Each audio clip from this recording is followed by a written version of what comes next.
Please welcome Dallas's own State Senator, Nathan Johnson.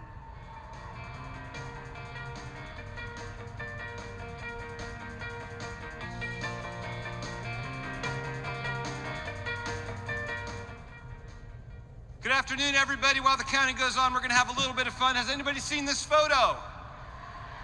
That is the Webb telescope. That is a swirling mass of galaxies with such intense gravity that they literally bend the light behind it. This is not just a distraction. Trust me, it's a metaphor. We'll get back to the physics in just a minute. But first, a ray of light from one of my favorite subjects, Medicaid expansion. And you probably think I'm going to talk about the million people that we could insure, or the tens of billions of tax dollars we could bring back, or the improved racial equity, the improved family finances, the 230,000 jobs, the $2 billion for state government, $2.5 billion for county governments. I'm not actually mentioning any of that. What I'm really talking about is in Ohio, where they actually expanded Medicaid, they found that the Medicaid expansion population, those newly insured people, went out into their communities and volunteered more than before they got health insurance. So after they were treated with compassion and respect and given dignity and control over their own lives, they wanted to go out and help other people. And that is an example of how good government really can build a better world.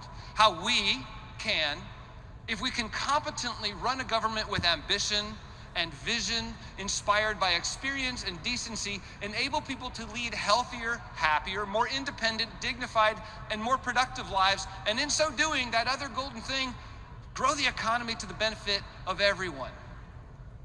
Those are the kinds of things Democrats must do. We must expand Medicaid in Texas, for one. But there's a long list that goes on. How about fixing the grid? How about restoring the right to an abortion? How about passing gun safety laws? How about building out our physical infrastructure, our social infrastructure? How about making a broken government work again? That's what we need to do. And I've told some of my Republican friends the bad news. The Republicans aren't doing any of these things, but worse yet, they can't. Their train is off the tracks, it's in the ditch, it's not going back on for a long time. And folks, that means it's up to all of you and us here to lead this state. We're the only ones who can. And so we have to. And it's urgent. It is not sufficient for us to passively sit and console ourselves with the thought that the long moral arc of the universe bends towards justice. And guess what? Here comes the physics. That noble and grand sentiment from our great leader, Martin Luther King Jr., inspires our faith, and it keeps us working every day with a sense of purpose, but it's not a cause for complacency. And King knew that because he wasn't complacent, because he understood something. You remember the slide? You remember light bending around the gravitational force of a swirling mass of galaxies.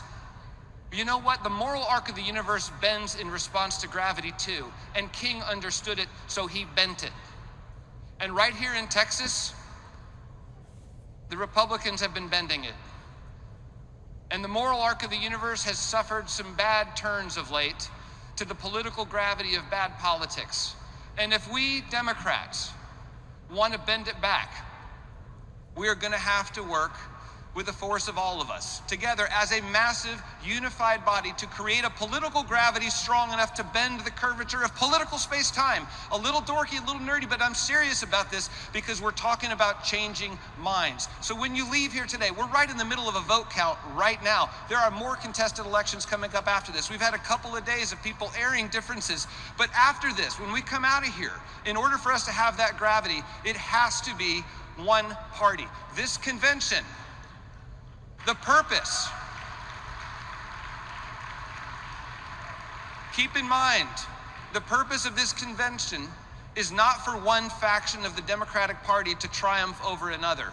It is not for one group to win the platform drafting contest or to claim the authority to define for all of us exactly what it means to be a Democrat. The purpose of the convention is to generate ideas, to discuss them, to air differences, and then most importantly and finally, bring us together, to unify our efforts so we can bend the arc, bend the political arc back towards goodness and competence and justice. And to put that finally in practical terms, When we're bending the political space-time here, what we're talking about is changing minds. And if there are Democrats out there who didn't think it was important enough for them to vote, change their minds. It's important. And if there are people who somehow over the past 30 years are still under the delusion that the Republican Party is the party of decency and competence, change their mind. It's the Democrats. We do those two things, we win. That's what we need to do. Let's get out there and bend the arc. Thank you all.